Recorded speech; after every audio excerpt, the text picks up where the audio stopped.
Halo Sobat Pak, ketemu lagi sama gue Patriot Ulul. Lama juga gue baru review satu series lagi. Setelah terakhir gue review satu film berjudul Orion and the Dark, yaitu Sebelum Imlek. Kali ini gue mau review satu series Korea berjudul A Killer's Paradox. Dan series ini adalah adaptasi dari sebuah webtoon dengan judul asli A Murderer's Toy.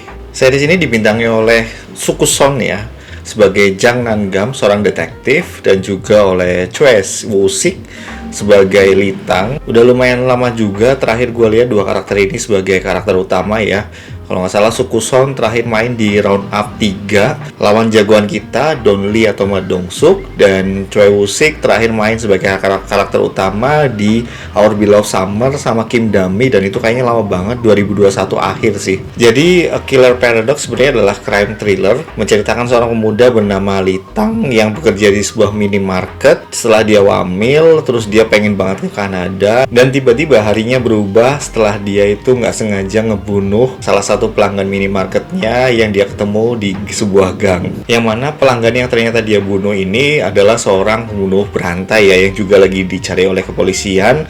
Dan di situ ternyata juga ada saksi mata yang take advantage dengan memeras dia, yang mana pada akhirnya dia juga ngebunuh saksi mata yang memeras dia itu. Dan ternyata juga saksi mata yang memeras dia itu juga seorang pembunuh yang membunuh keluarganya sendiri demi klaim asuransi. Awalnya gue pikir setelah dia ngebunuh saksi mata itu akan ada saksi mata berikutnya yang dimunculkan, yang akhirnya dia juga incer untuk dibunuh, dan ternyata akan muter ke situ-situ aja, ngebunuh saksi mata dibunuh. Tapi ternyata justru di episode ketiga ya, itu malah ketahuan kalau akhirnya motifnya itu berubah gitu loh, dari dia ngebunuh saksi mata untuk personal gain-nya dia supaya nggak ketangkep, sampai akhirnya itu dia malah jadi Joker sendiri gitu loh. Jadi dia ingin menegakkan keadilan dengan versi kejahatannya itu sendiri. Dan Suk Son ini adalah detektif yang menyelidiki kasus ini dan ngejar-ngejar dia dari Seoul ke Busan. Dan sebenarnya udah curiga dari awal kalau Litang ini adalah pembunuh yang lagi dia cari itu. Tapi di sini gue suka sih image Suk Son yang cool, yang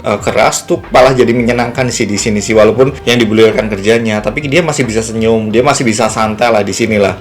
Beda banget sama image Suk Son ya waktu gue tonton di My Liberation Notes sama di round up 3 ya. Jadi Suk Son ini bisa dibilang masih kaku tapi lebih santai daripada ketika di My Liberation Note ya sama di round up. Dia kan kelihatan kayak pria yang keras, pria yang badass prick lah. Dan di Litang ini sebenarnya didukung oleh satu karakter yang bisa gue bilang kayak otaku ya, dan sangat stereotip sekali kalau lu tonton karakter ini, karena dari ruangannya aja udah penuh figur aksi ya, action figure superhero lah bisa dibilang. Terus ya bisa dibilang kayak nerdy lah kalau lu tonton aja lah sendiri. Dan nama karakter ini adalah Robin ya, orang yang bisa dibilang nge-create si Litang ini dari seorang pembunuh yang bisa dibilang hanya personal gain, jadi seorang yang lebih kayak Joker sih di sini. Dan ada satu karakter yang juga impactful ya, yang utama tapi dia muncul baru di episode ke-5 sampai ke-8, yaitu adalah Song Cho. Dan Song Cho ini adalah karakter yang di-create oleh Robin juga, tapi dia lebih brutal, dia lebih dingin, dan dia lebih profesional lah bisa dibilang di sini. Kalau Litang gue lihat di sini masih lebih gerasa gerusuk ya. Ya mungkin karena dia lebih muda sih. Kalau si Song Cho ini memang kelihatannya lebih ke middle age man.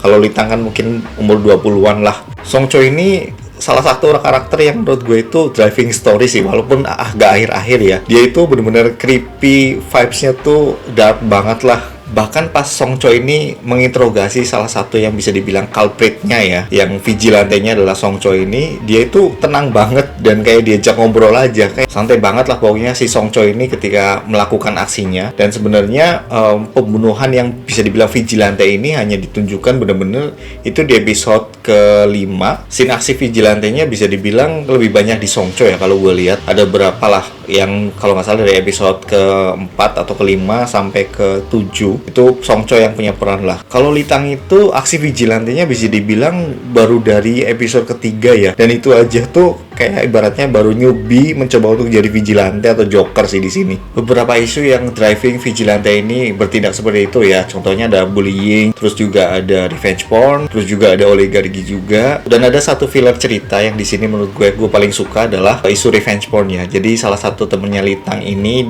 bisa dibilang kena revenge porn lah. Dan isu revenge porn ini gue suka karena ini benar-benar relate ya sama dunia modern, di mana hubungan kekasih bisa jadi toxic karena adanya revenge porn. Untuk visualnya menurut gue sih pas aja ya, nggak selalu gloomy, nggak selalu dark, ada juga pas lagi santai, pas lagi cerah juga, pas lagi di taman bunga supermarket juga ya terang, dan ya sesuai lah dengan penempatan di mana seharusnya visual itu ada. Jadi cuma keresahan gue aja sih sebenarnya sih, kenapa selalu ada bohlam berwarna kuning ketika scene-nya tuh lagi dark gitu loh. Ya memang sih membantu ya, cuma menurut gue itu terlalu stereotip aja sih menurut gue sih. Dan di sini film ini, di series ini juga sebenarnya kayak membuat kita bertanya ya dari awal, apakah membunuh orang yang membunuh orang lain itu bisa dianggap sebuah karma baik? Apakah itu adalah sebuah divine intervention dari karma buruk korban? Kita tidak pernah tahu. Oke, mungkin segitu aja review dari gue. Untuk skor mungkin gue kasih 7/10.